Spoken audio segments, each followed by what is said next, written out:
Man, I remember when Breath of the Wild first came out. I couldn't put that game down.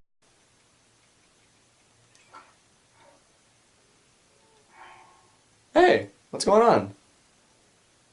I just got my Switch, and I've been playing the crap out of Breath of the Wild. Videos? What video? Oh yeah, right. I'll get on that in a second. Just give me a couple minutes.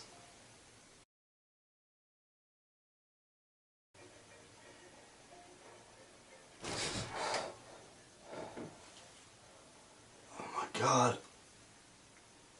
Oh God, right. That video. Just give me like two more minutes. 2 more minutes.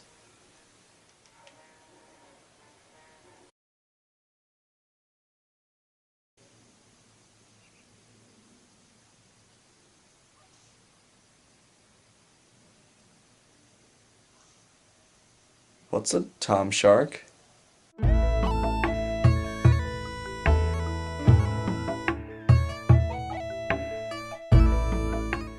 So, I got my Switch, and I got Breath of the Wild. That game absorbed so much of my time, and it kept me so engrossed that I honestly couldn't stop playing it.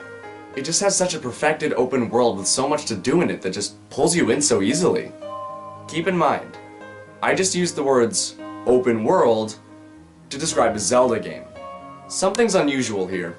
Being that Breath of the Wild was such a unique and non-mainstream Zelda, I thought it would be fun to see what the biggest differences and biggest shared bits are between this new Zelda and the traditional Zeldas of the past. Now, I'm not going to single out any old Zelda game because they're all pretty similar, but I'm specifically going to be taking footage from The Wind Waker, Ocarina of Time, and Twilight Princess. Mainly because they are the most similar to it in terms of traditional Zeldas, and because they were some of the strangest installments in the series when they came out. Just like this one. Alright, enough of the technical crap. Welcome to my Breath of the Wild and Classic Zelda comparison video. Enjoy!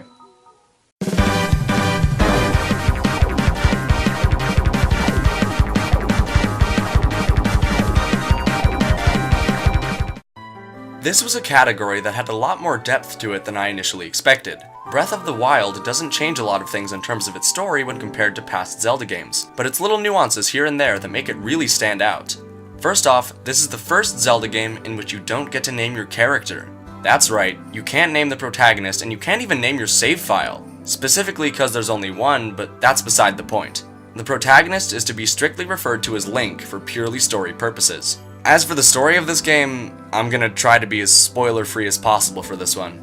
Basically, 100 years in the past, Link was working under Zelda as her personal bodyguard when Calamity Ganon struck the world with darkness. After barely sustaining fatal wounds while trying to protect the princess, Link is taken to the Shrine of Resurrection where he would heal and become ready to arise again in 100 years. After that period, he arises with no memories to find out that Princess Zelda is in Hyrule Castle still, combating the pure hatred and malice that is Calamity Ganon. She has been warding off his evil for the same time that you've been asleep. Originally, there were 4 champions, each one from a different province of the world, who were chosen to fight along Link and Zelda to defeat Ganon when he appeared again. However, in the process of trying to defeat him, they were all slain in battle. The way Ganon was so able to defeat everyone was by taking control of these mechanical guardians called, well, guardians, that were found and revitalized in hopes of defeating Ganon once he arrived.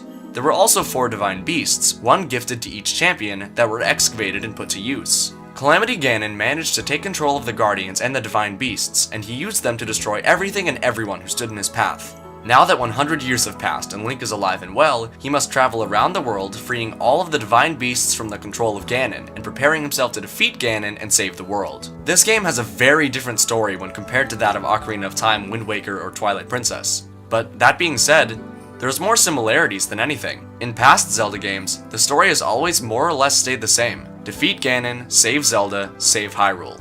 And Breath of the Wild, although having a deeper story, still follows that framework exactly. Those goals are given to you from the get-go. In all of the other games, that's not how it goes at all. You don't know you're the chosen one, that you need to save the princess, let alone the world, or defeat Ganon until you're at least 1 to 2 dungeons into the games.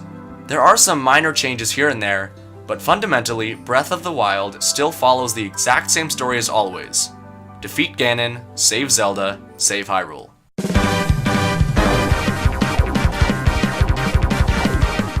From Ocarina of Time to even Triforce Heroes, one of the most iconic parts of all Zelda games is their music. The dramatic and adventurous music that has graced Zelda for years has always been a staple of the franchise. However, with Breath of the Wild, the music has kind of fallen short. Not to say that the music in this game isn't beautiful overall, because it definitely is, but it just doesn't live up to the adventurous themes of past Zelda games. In this game, Nintendo went for a kind of ambient approach when creating the music within it. Being that the whole game is about exploring the wild, they tried to tone back the music so we could really get immersed into the peacefulness of the wilderness. And I'm not gonna lie, it definitely worked. The music suits the direction Nintendo was going for very well. However, if we take a look back at Ocarina of Time, the Hyrule Field theme makes you feel like you are embarking on an epic quest while still immersing you in the world. The music that plays when you sail around in Wind Waker, especially at daybreak, makes you feel like you're on a seafaring journey to see what's out there, while not drawing back the level of immersion. And Twilight Princess, fully supporting its dark theme, plays more ominous music a lot of the time that, in a way, immerses you into the world even further and just drives you to want to make it peaceful once again. Every previous Zelda game had perfect music depending on the situation. In my opinion, however, Breath of the Wild does that too, but not nearly as well as its predecessors. All of the music out in the open world was just a little too peaceful for there to be a huge difference in the feelings evoked from some of the game's more situational tracks. For example, the battle music is different from the normal roaming music, but it was still a little too flat to make me feel any real changes in intensity. Breath of the Wild makes you feel like you are on an adventure and makes you feel like you want to explore every nook and cranny of the world, but it doesn't capture the same grandeur that the music from the previous games had. There were some epic themes here and there, like the one in Hyrule Castle and some of the themes in the cities, but they're mostly just peaceful melodies that try not to distract you from the gameplay or the story. Overall, Breath of the Wild has good music that engages the player, but not quite in the same way that the older games did.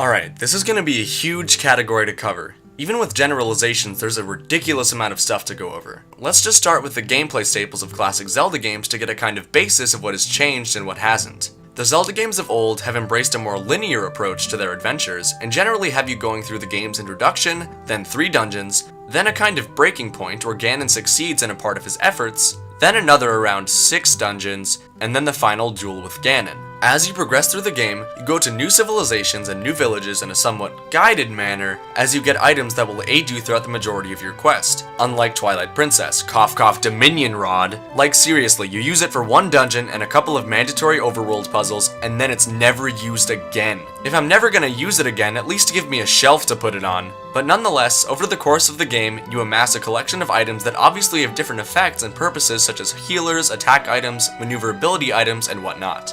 You traverse through the game world using these items to access different dungeons and completing them to move on to the next phase of the game. Within each dungeon are customarily a series of puzzles you can solve, and a series of puzzles you can't solve yet. Once you locate and defeat the mini-boss of the dungeon, you receive an item necessary to complete the puzzles you couldn't complete before, and necessary for the takedown of the dungeon's true boss. Then you find the big key and you find the boss door and you take on the final challenge of the dungeon. Most of the bosses have different phases and have one main way of defeating them, which can change per phase. Tie all of this together alongside the epic music and story and you have the basics of a classic Zelda game. Now, when comparing all these standards to the newest installment in the franchise, Breath of the Wild, quite a lot of things have changed. Just to get the ball rolling, let's talk about the most apparent changes in the formula that anyone could see when taking a look at Breath of the Wild. Obviously, this is an open world game, which is completely different from previous Zelda games already. In the Zelda games of old, there was kind of an enclosed world that you couldn't do a lot in. The previous games still felt like they had worlds, but not in the way this game does. Another thing that goes under the category of open world but is still worth mentioning separately is that the game, being open world, is completely non-linear.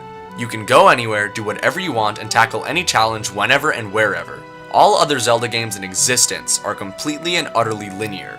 Yeah, there's some side quests here and there, but wherever you go, there's always someone or something pointing exactly where you need to go. But in this one, holy crap, there's literally nothing pushing you anywhere. The only time you ever get an alert to go somewhere is the first time you hear about it. That's it. Then a quest is added to your adventure log, or literally nothing happens. A character could literally give you a direction or the name of a place and tell you to go there. Then it's up to you to go and discover what's in store. As for other truly apparent things, Link isn't set up with his default green tunic anymore. Just thought that was worth mentioning. One other thing that really took us all off guard was the fact that item progression is a thing of the past. You don't get more items to unlock certain parts of the game or to complete certain challenges anymore. You get all 5 of your main puzzle-solving items in the beginning of the game, and that's it. You're free to do whatever you want, and the only thing stopping you is difficulty. And for some people, especially speedrunners, even that's not a problem. And as a last-minute thought, you have completely interchangeable gear. It's not like the other Zelda games in which you have 2 to 3 armor sets and maybe 2 to 3 swords to pick from. You can pick up any weapon, shield, or bow you find. And you can change up your armor just as easily. You primarily have to buy armor in this game, but you can find some pieces out in chests. Now those were the most apparent things that anyone can see just by watching the game. As for the things that aren't apparent, well, there's a completely other story. And I don't mean a regular story, I mean this kind of story, as in, I could say enough to fill a book, to be honest.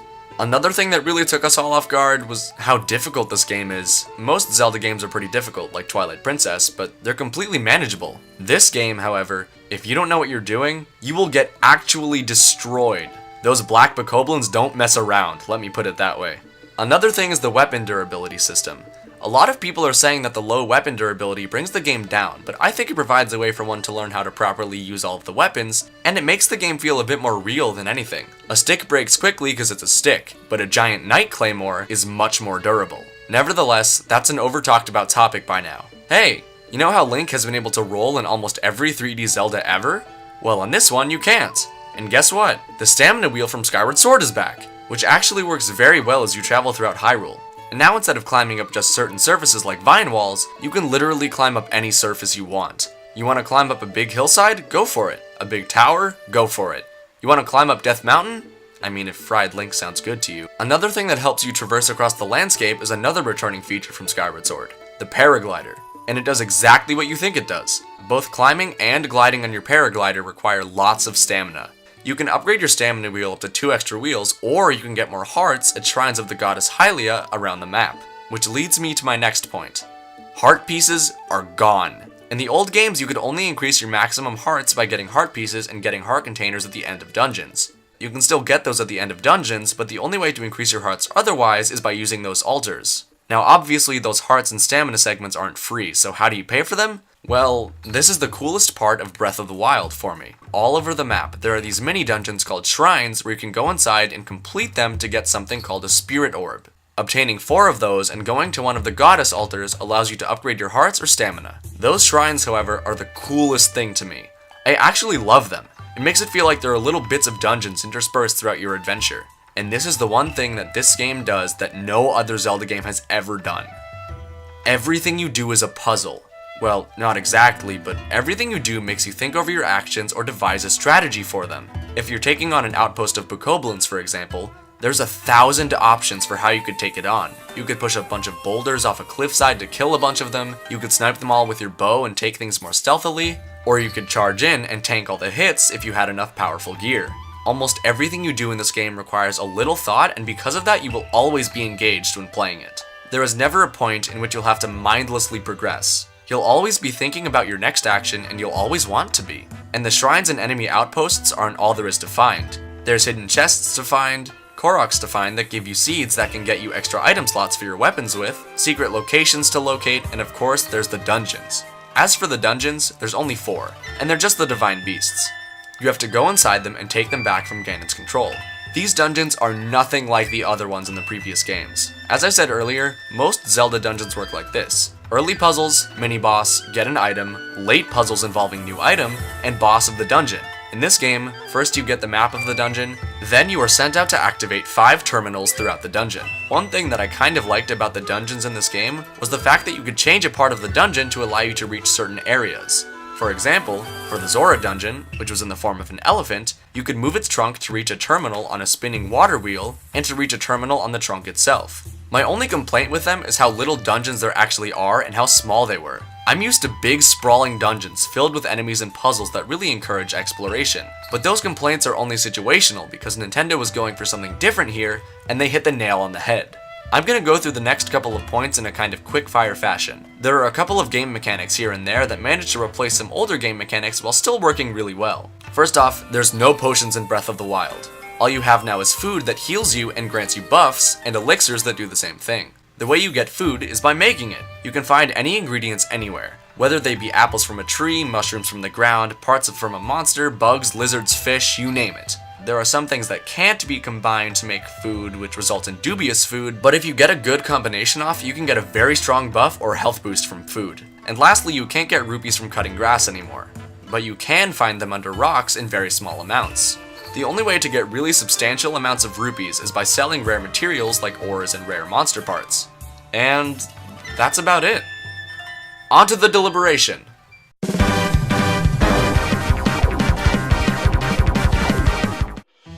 Just to put this out there, the purpose of this video wasn't to prove whether this new Zelda is better than all the others or not. I made this video to see what the biggest similarities and differences there were between this new Zelda and the old ones. I wanted to see if Breath of the Wild really deserves a place on the roster of main series Zelda games, or if it takes more of a spin-off standpoint. And after listing everything that we just went through, I'd say that Breath of the Wild definitely deserves a spot alongside the Zeldas of old.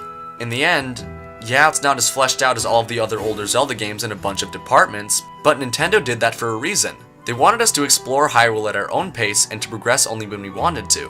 And under those terms, Nintendo nailed this. And not to mention that we still have a lot of old Zelda conventions that we've all come to know and love in this game. Familiar races, familiar enemies, familiar locales, the list goes on and on. Yes, this is kind of the black sheep out of the bunch, but Breath of the Wild definitely earns its spot next to the Legend of Zelda games of the past. Thank you for watching, and I'll catch you on the next one. Now have fun exploring Hyrule. Hey there, thanks for watching. If you enjoyed the video, then leave a like. If you really enjoyed it and you want to see more of my content in the future, then feel free to subscribe. Follow me on Twitter for updates and other random stuff. You can watch my Kirby's Epic Yarn and Yoshi's Woolly World comparison video to the left, and you can watch a video about the weapon degradation system of the new Zelda by Arlo beneath it. Yet again, thanks for sticking around, and I'll see you on the next one.